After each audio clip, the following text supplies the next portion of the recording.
Welcome back to another video. This will be regarding a comparison between CATIA V5 and Geomagic Wrap regarding the processing of point clouds. So the case study will be the following file. We see this prismatic.ascii file. If I'll open this with Notepad, we're going to see in this case this was generated by CATIA, but this will actually be a collection of points, and we see the total number of points over here.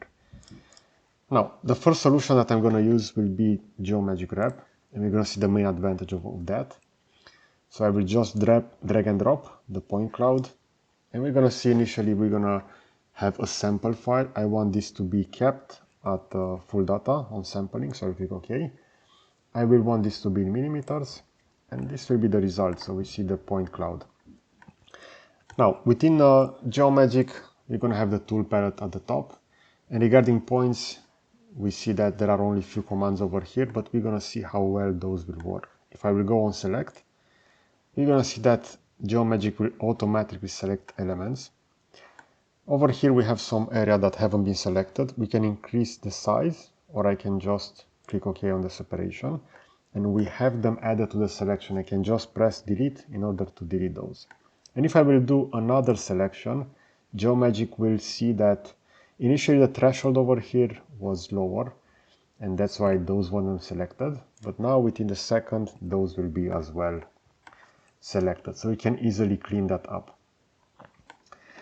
And in order to convert this to a mesh, we can use the wrap function over here, so we see that this will convert a point object into a polygonal object. We can also specify the number of triangles. In this case I will go for quality over performance, and I will leave these all by default. So I'll just click OK, and we're going to see that this will be the output. And we see how well this has been defined and how fast. Now, this prismatic part has been positioned over here for the scanning, so I don't want the bottom part of it, so I will go to select. I will go select through. For the selection method, I will just draw a line, and I will slightly rotate the view, and I will draw a line over here. And I will press delete to use that as a cutting element. Now I can just select the exterior, select bounded components, and I can press delete, and I can have those deleted.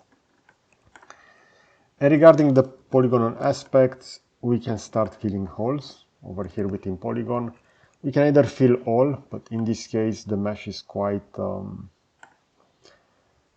has multiple gaps over here, so I'll just go with fill single. We can go either for curvature, tangent, or flat when we're gonna do a filling. And if I will rotate over here on the part, we're gonna see, for example, this section over here. If I will go, even though I'm setting this to be curvature, and I will specify that I want to fill this, since this is within a flat area, we're going to see the output will look like this.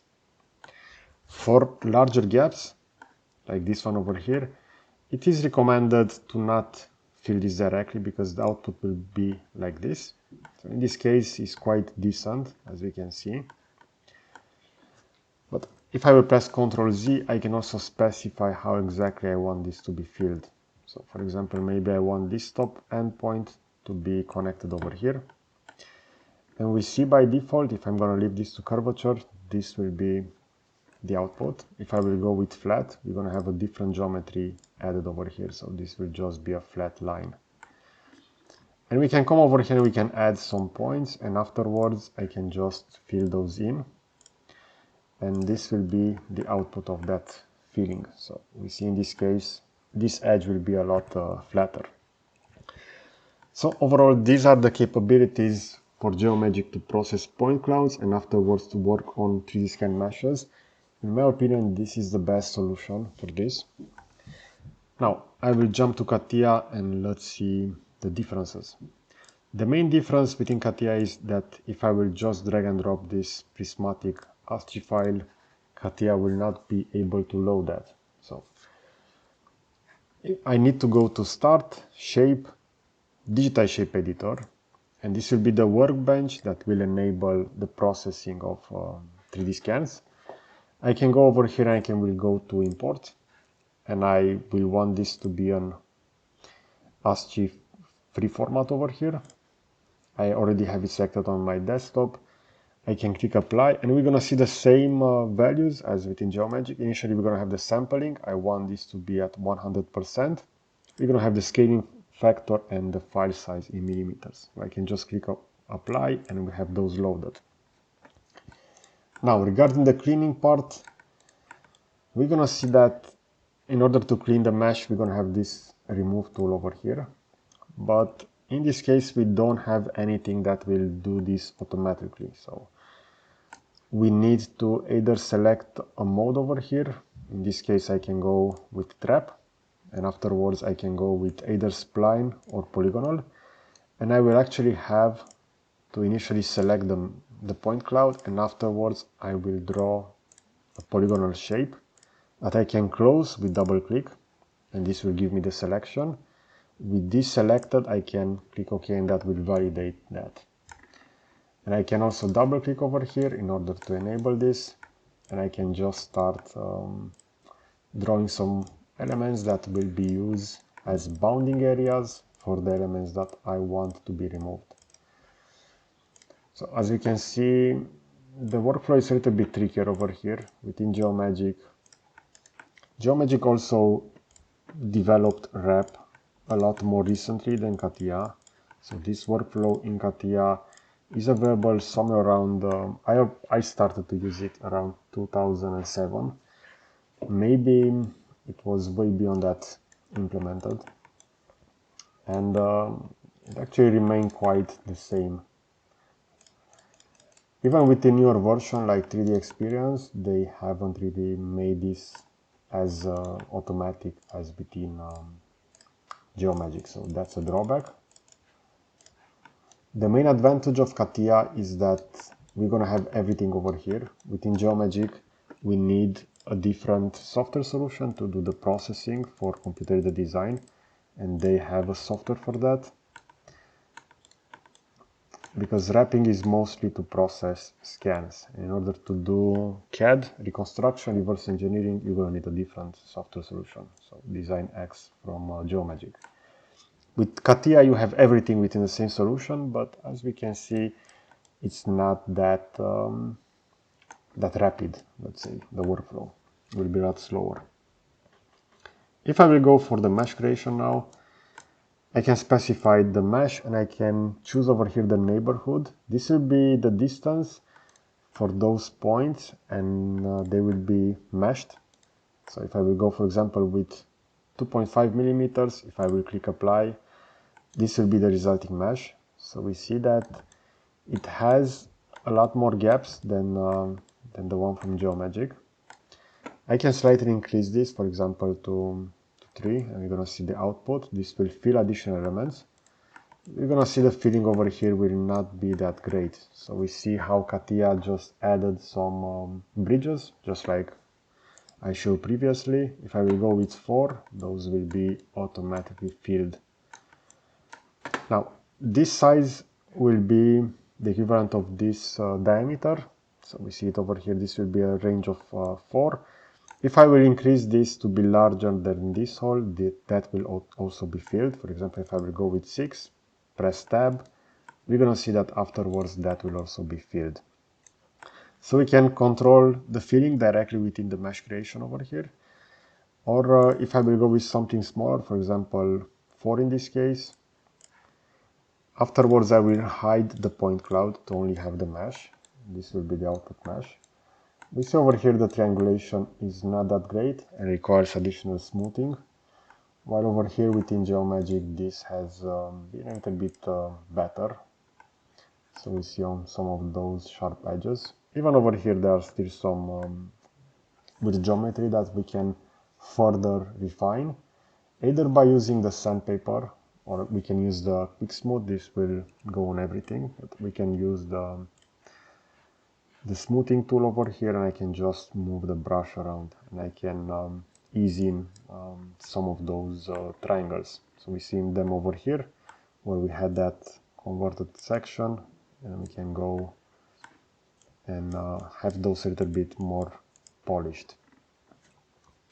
Now this part was made from aluminium, and the 3D scanning requires some powder to be applied on the part in order to have it 3D scan like this. So this is why we have a little bit of noise on the model. But now within CATIA, even though we already created the mesh, if we want to go back, we're going to have this history over here. While within Geomagic, this is not that parametric. So we see it over here. I can go within properties, but we are not going to have that full history for that. While within CATIA, we're going to have this mesh creation.